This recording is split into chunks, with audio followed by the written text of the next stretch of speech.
Nah, sebagai orang Islam atau sebagai orang yang beriman kepada Allah Subhanahu wa taala, tentunya kita mengikuti aturan-aturan Allah Subhanahu wa taala yang tertera dalam Al-Qur'an, kemudian hadis, kemudian qaul ulama, ijma, qiyas.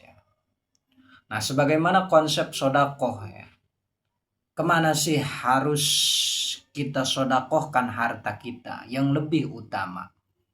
Kemana sih kita infakkan harta kita ya, kepada orang-orang yang memang membutuhkan, yang lebih utama kita dahulukan.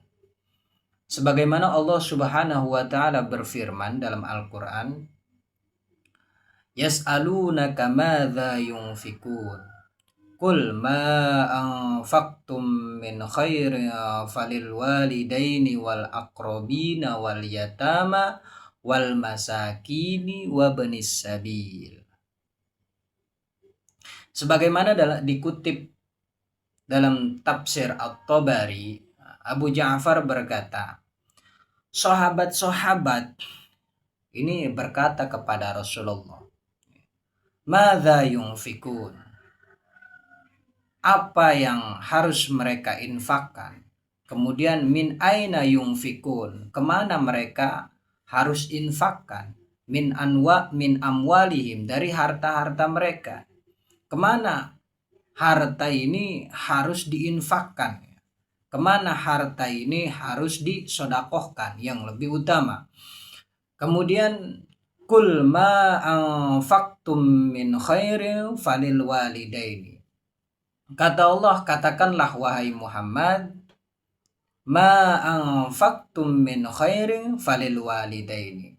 Apa-apa yang engkau infakkan min khairin, dari kebaikan, falil walidaini, maka yang pertama itu orang tua terlebih dahulu.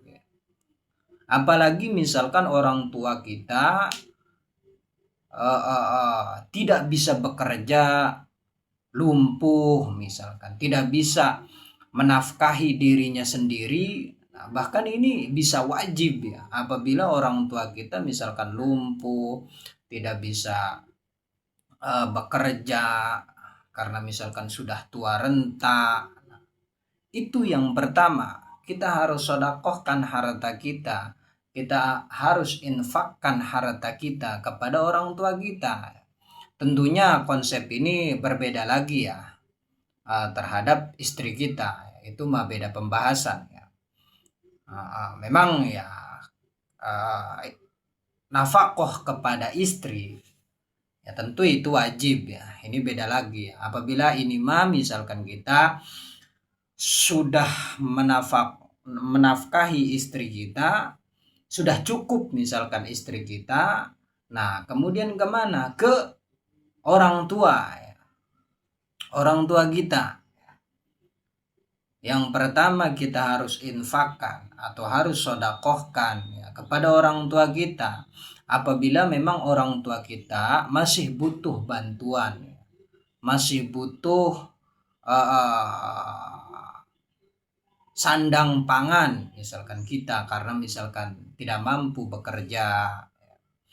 Nah, kemudian apabila misalkan orang tua kita sudah mampu, nah baru wal akrobin ya, kerabat-kerabat kita ya. Kerabat kita misalkan yang dekat ataupun yang jauh ya, kita lihat terlebih dahulu ya.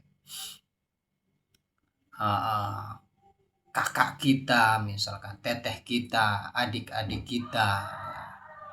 Nah, apabila misalkan kerabat kita sudah mampu ya, karena memang bagaimanapun ya, apabila kita menemui kesulitan ya, pasti ya yang pertama menolong kita itu ya orang tua, ya pasti saudara-saudara kita. Nah, apabila misalkan orang tua kita kemudian kerabat kita sudah mampu, baru wal yatama, anak-anak yatim. Nah, misalkan apabila misalkan anak yatim ini sudah mampu, anak yatimnya misalkan orang tuanya kaya raya, kemudian si anak yatim ini dapat warisan. Nah, itu kan anak yatim yang memang sudah mampu ya. Baru ke wal masakin ya, orang-orang miskin. Nah, jadi urutannya ya orang tua sudah mampu, baru kemudian ke kerabat, kerabat sudah mampu, kemudian wal yatama, misalkan anak yatimnya sudah mampu, kemudian masakin ya, orang-orang miskin. Apabila misalkan orang miskin ini sudah mampu, nah baru benis sabil ya, para musafir atau anak jalanan. Jadi itu ya konsep sodako yang memang harus berurutan. Jangan misalkan supaya kita terlihat orang yang terlihat supaya kita ini dianggap orang yang dermawan. Orang tua kita misalkan masih butuh bantuan, kita sodakoh ke orang lain. Nah itu salah kaprah. Artinya bisa jadi ini menjadi kemarahan Allah Subhanahu wa taala ya, karena memang sudah tertera dalam Al-Qur'an bagaimana kita harus menyodakohkan harta kita, menginfakkan harta kita. Namun ini tentu dalam kategori sodakoh atau infak sunnah ya. Artinya sunnah ya, beda lagi dengan zakat ya. Jadi itu ya guys ya.